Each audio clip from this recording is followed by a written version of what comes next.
Well, holy flippity flip flop flapping smokes, everyone. JP Morgan CEO Jamie Dimon warns this is serious and the US is facing economic collapse very, very soon. He's warned previously that not a storm is coming, but a hurricane is coming, and we're starting to see the storm arrive at our doorstep. So everyone, what is the head of the biggest bank in the US seeing, and what can we learn from his warnings, and what can we take away from it to prepare for the inevitable that is coming? Well, everyone, that's exactly what we're going to get into in today's video, so let's not waste any time. Let's get straight into it. Wow, look at this, everyone. This is serious. JP Morgan's Jamie Dimon warns US likely to tip into recession in 6 to 9 months. Well, I think we already know we're already in a recession, but it normally takes a year until the officials officially admit that we are in one. And by then, it's already too late to prepare. By then, you could have already lost your job. So that's why I've been trying to warn people, and why many of my subscribers, you already know, you've already seen this coming and you have been preparing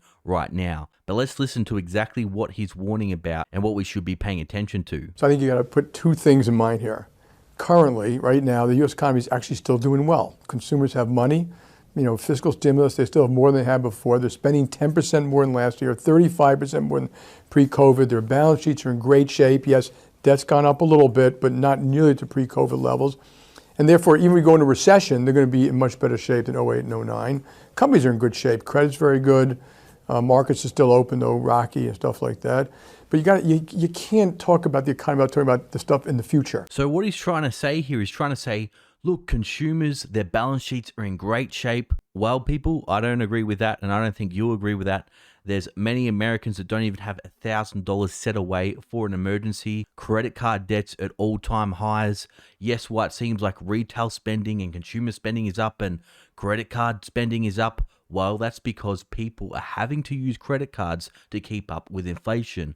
And what a lot of people are trying to do now is they're trying to buy the things they need now before they get even more expensive. So I think he's a bit out of touch there. Maybe him and his billionaire friends are doing great, but I don't think the average American is doing great. And again, he's saying there's not much debt with corporations. Well, again, corporate debt is at all-time highs. But listen to what he has to say now. And this is serious stuff, okay? This is inflation, which obviously is, changing the effect of those numbers I just told you about.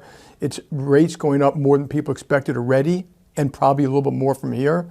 It's QT, which we've never had before.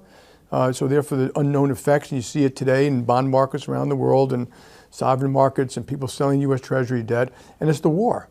And these are very, very serious things, which I think are likely to push the U.S. And the world. I mean, Europe is already in a recession, and they're likely to put U.S. in some kind of recession 6 to 9 months from now. So there he's saying there's some big headwinds coming for the markets and coming for the economy. First, interest rates going up. The Federal Reserve has just lifted interest rates up to 3.25%.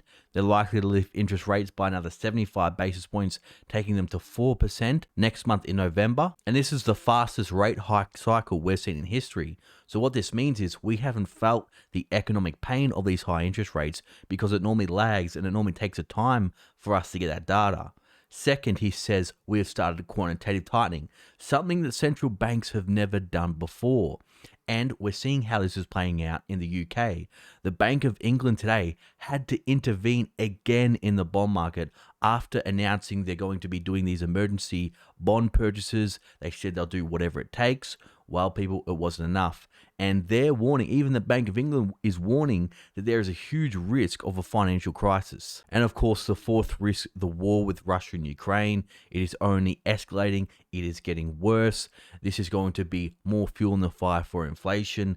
This means food prices are going to go up with Ukraine being such a big producer of food for the world. And it just creates so much uncertainty. So now we ask about how long and how severe does he think the recession will be? So we don't know. I mean, now you have to look at the range of outcomes. It can go from very mild to quite hard, and a lot will rely on what happens to this war. So I think to guess is hard. Be prepared, but the one guarantee which we've been consistent about is volatile markets.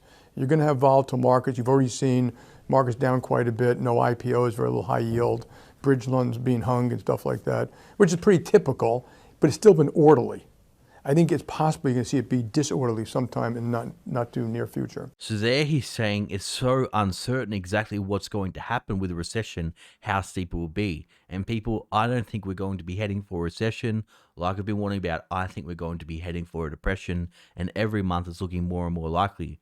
But what he did guarantee is there's going to be huge volatility, which is what we're seeing in the markets right now. And he also says there's probably going to be something break in the financial system. Again, what we're seeing now in London, but I'll go over in a minute how this is now starting to spread to the US. Now, another huge question investors are wanting to know is, okay, if we do enter a recession, how much could the stock market fall from here? And again, people, I've been warning that we haven't hit a bottom in the stock market. So let's listen to what Jamie Dimon has to say on this. But it could be another easy 20%. And I think like the next 20% will be much more painful than the first. Rates going up another 100 basis points are a lot more painful than the first 100 because people aren't used to it. And and I think negative rates, when all is said and done, will have been a complete failure. Well, everyone, okay, so he's saying that the markets still have at least easily, he said easily there, another 20% down to go. And he also warned the next 20% is going to be much more painful than the first 20% decline. And I completely agree. Maybe people can afford to lose 20% of their portfolio, but with the market down around 25% now, down another 20 to another 25%, well, I don't think they can afford to lose half of their portfolio or their 401ks turning into 201ks. And another big warning he gave us there is the next 100 basis point rises, aka the next 1% increase in interest rates, is going to be much more painful than the first 100 basis point increase in interest rates or first percentage point increase. And he's right there because maybe people could afford another 1-2% increase on their debt. But now with the cost of living rising so much, with fuel prices rising, with grocery prices rising, energy prices rising, people just simply can't afford to take another huge hit in an increase in their servicing of their debt costs, especially the US government. So okay, he is warning of economic collapse coming soon and stocks falling even further.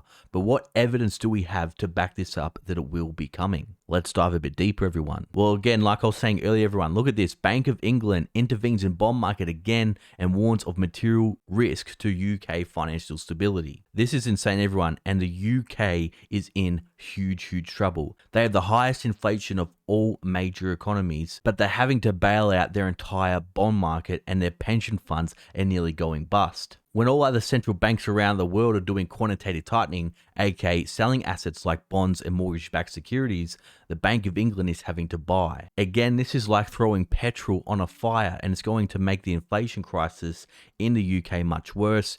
And we're going to be facing a similar situation like this in Australia, with the Reserve Bank of Australia being a complete coward and backing down with their rate hikes. They were meant to raise rates by 0.5 percentage point. They only did a 25 basis point hike, and that has led to the Australian dollar to crash. And this is going to continue to happen to other central banks around the world. As the dollar rallies, their currency is going to fall, inflation is going to get worse. But remember, the whole global economy is interconnected. So like Jamie Dimon is warning, like the Bank of England is even admitting now, we are in a financial crisis. And there's simply no way we can get out of this crisis without major pain. Either they lift interest rates to stop inflation and we face a depression, or like what central banks are trying to do now, they bail out the financial system, but it's going to make their currency absolutely plummet. Now again, most of my viewers in the US, you may be saying, okay, well, how does it affect me? Well, look at this story that just came out today. UK crisis spills into US junk debt. Collateralized loan obligation prices have been hit hard by a slump in the British pound and the unwinding of UK pension investments. So okay, we're starting to see the first domino to fall in the global financial system, and we're starting to see how all these banks are connected with all these collateralized loan obligations. And here's a specific example you may be more familiar with. So the market will face an even bigger test when banks try to place $6.5 billion of loans for Elon Musk's planned $40 billion purchase of Twitter Inc. And for those that don't know, this is what collateralized loan obligations are. CLOs are investment vehicles primarily run by alternative asset managers like Blackstone Inc. and Carlyle Group Inc. The firms sell bonds and stocks to outside investors then use the money to buy junk-rated corporate loans which pay interest that is redistributed to holders of the CLO bonds and shares. Investors piled into CLOs over the past decade, sparking worry of excessive risk-taking, but they held up in the 2020 market panic, making them even more popular. So again, this is just another toxic derivative the banks use to speculate on assets. They are high risk, just like the subprime mortgage crisis in 2008. This could end in absolute tears. And it really grinds my gears how these banks can take on massive amounts of risk, and then when anything goes wrong, they can go cry to the central bank and get a bailout. But what about people like you and me? If we want to take more risk, and if we want to take on leverage, if we lose, we don't get a bailout, we lose everything. So these banks have a massive unfair advantage. And they keep on putting out this, hey, we're too big to fail, so we can just do whatever we want and get away with it. No, people, they're not too big to fail, and it's time they learn a lesson and learn the hard way. Again, another huge indicator that we are in a recession. The yield between the 10 and 2-year Treasury yield inverted on July, and it is still inverted down 0.4%. So what the yield curve is a difference investors pay for interest on 2-year bonds compared to 10-year bonds. And every time the bond market has had a yield inversion, a recession has followed. Again, S&P 500 down almost 25%, and job openings plunged by 1.1 million in August. But there's another huge development happening in the global economy, which is going to make inflation get much, much worse, going to lead to higher interest rates, and it's going to make this recession much, much worse. And I don't hear anybody talking about it. And that is the end of globalization. US retailers are looking past China for suppliers and see costs jump 30%.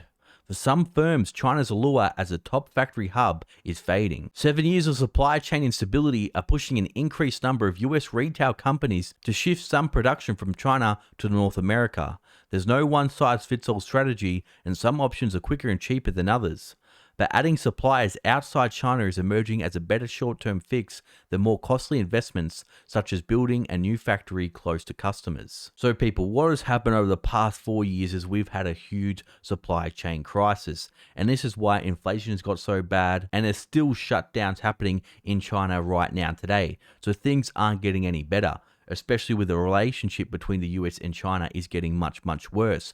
So what a lot of companies are going to do is they're going to take their manufacturing and they're going to have to go to other options, even manufacture in the US, even though it's more expensive. US retailers are now saying, look, there's no point of me manufacturing in other countries if I simply can't get the goods. If the goods aren't getting made and aren't getting on the shelves, it doesn't matter how cheap the manufacturing costs are in China. So this globalization has led to low inflation because companies have been able to offshore all their production for cheaper and cheaper labor and cheaper costs. But that has now come to an end and globalization has peaked. Companies are going to bring them back onshore or to other more expensive options. And this is going to mean inflation is not going to go away overnight. It is going to take years to go away. So interest rates are going to have to go higher for longer. So everyone, I know you're thinking, well, okay, what does this mean for you in simple terms? What this means, everyone, the biggest bank in the US is preparing for recession, and you should too. And I think you should be preparing for a depression. This means the markets are going to crash much lower, especially when we have something break in the financial system. And I don't know what will break, but I know in the next 6 months, we're going to see something break in the financial system. There's going to be a black swan event and markets are going to collapse very, very rapidly. So even though it's looking like stocks are cheap right now, they are far from hitting the bottom. So now's not the time to FOMO into the markets. It's time to keep preparing, keep storing food, water, cash on the sidelines, find ways to increase your income because there's going to be very tough times coming ahead. Now, for all my loyal viewers and subscribers still watching, you're awesome. Thanks for watching. I'll see you all in the next video.